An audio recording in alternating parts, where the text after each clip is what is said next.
The other day, one of the gals from inside the Good Movement Collective sent me an email, and she said, T, this may have saved my life.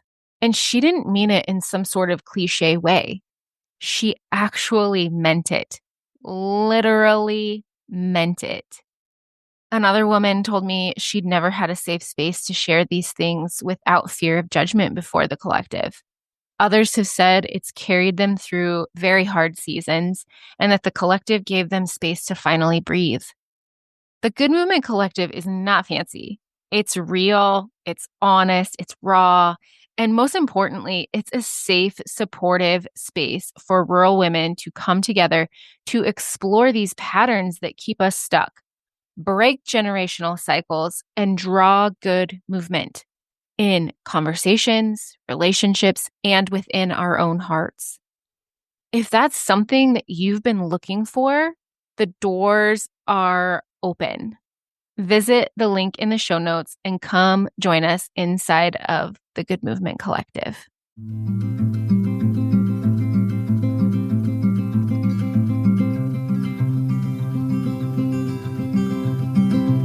I'll carry you, you carry me, we'll help each other through it. Come on and see, good movement draws good movement. Welcome to Good Movement Draws Good Movement, the podcast where farmers, ranchers, and rural folks can grow relationally through awareness, understanding, and effective communication. Hey, it's T. I'm your host, and I, along with my guests, will be covering topics related to drawing good movement. Things like self and social awareness, brain science, positive psychology, extending grace, and so much more. We'll share tools that can help you understand why you are the way you are, why others are the way they are, and how you can use that to step out of self-told lies with grace and compassion to draw good movement in conversations, relationships, and life in rural America. Let's go draw good movement. Welcome back to the Good Movement Draws Good Movement podcast. This episode is a little bit heavy, and as many of my episodes are, it was inspired by a recent conversation that I was having with a friend. The conversation turned to a set of choices, poor life choices, that someone had made. These choices were not only dangerous to the person who made them, but also dangerous to other people. And as we were talking, I said, can you even imagine what must have happened to drive that person to think that that was the best option, to think that that was their only option, the only choice they had? And the friend that I was visiting with, they were like, well, near as I can tell, nothing major happened.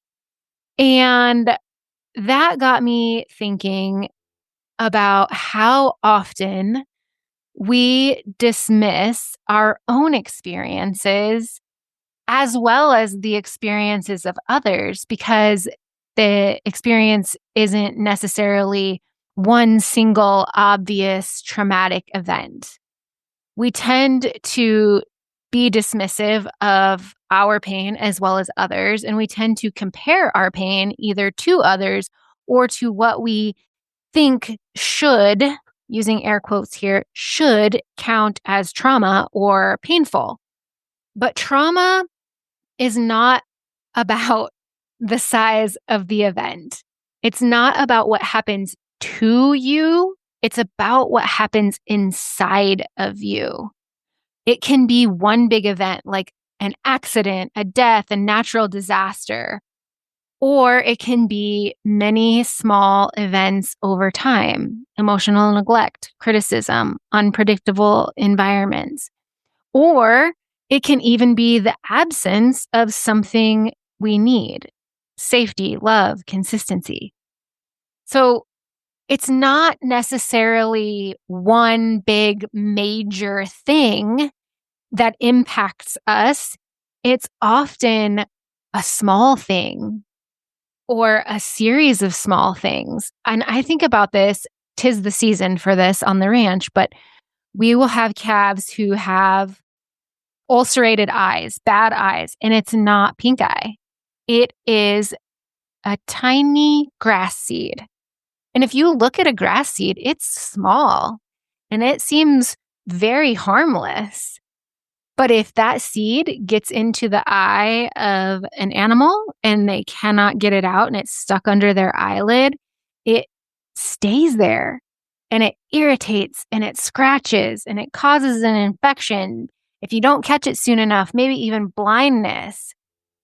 And that's not a big thing. That's not the same as like getting poked in the eye with a stick. That's a major trauma.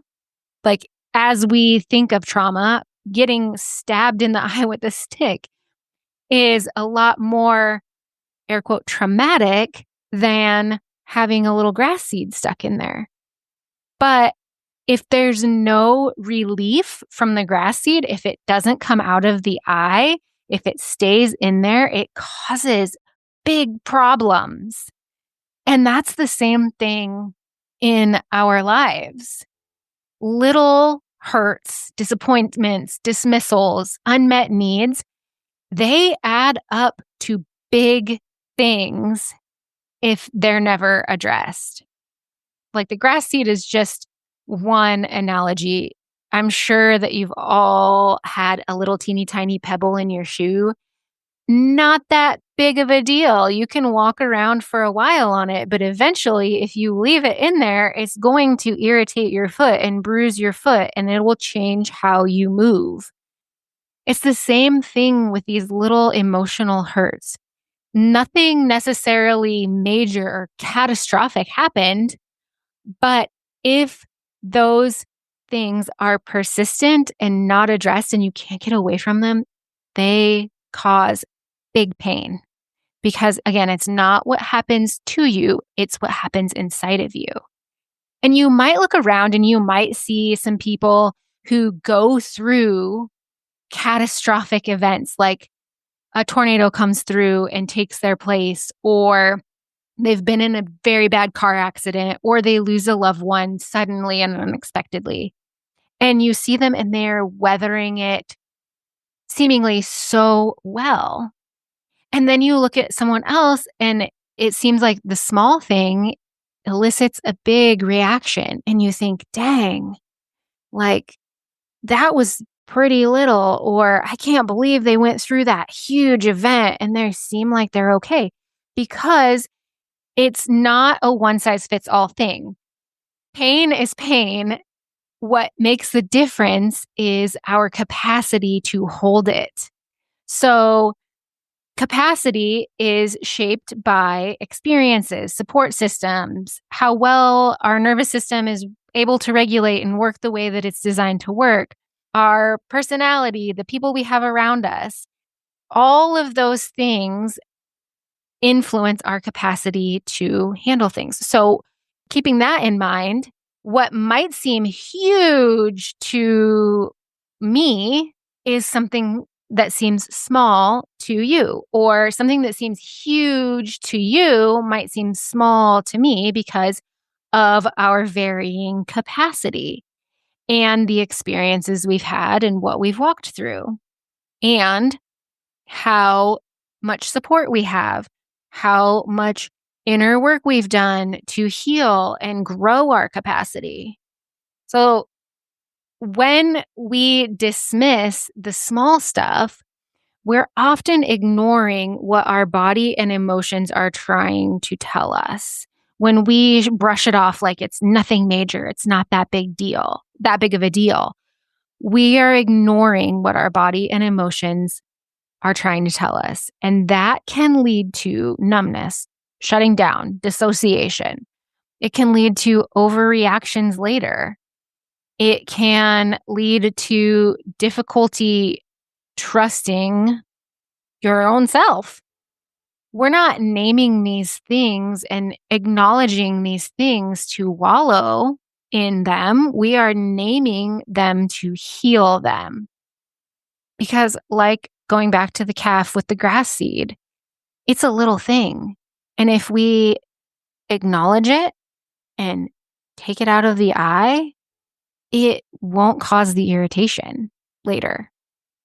If we keep dismissing these small things in ourselves and other people, those things grow and get worse and cause more irritation and cause us to make poor choices that we wouldn't have made if we had been able to acknowledge the small things. So notice what small, consistent things you might be carrying or that might be weighing on you. Practice curiosity over judgment with yourself and with others. So what's this feeling trying to tell me? What has happened to cause me to feel this way or to behave this way? What has happened to that person to cause them to respond in that way? Get curious about what is happening. And again, I just want to remind you as you're listening to this, healing does not require comparison, and pain does not require comparison. Pain is pain. What makes it different is each individual person's capacity to hold it, move through it, etc. And maybe, not maybe, it is time to stop measuring pain by its size, because again, pain is pain. What makes it different is our capacity. And so we need to stop measuring pain by whether we deem it major or minor and start noticing the toll that it's taking. Get curious. Get curious about those air quote small things. And with that, until next time, draw good movement.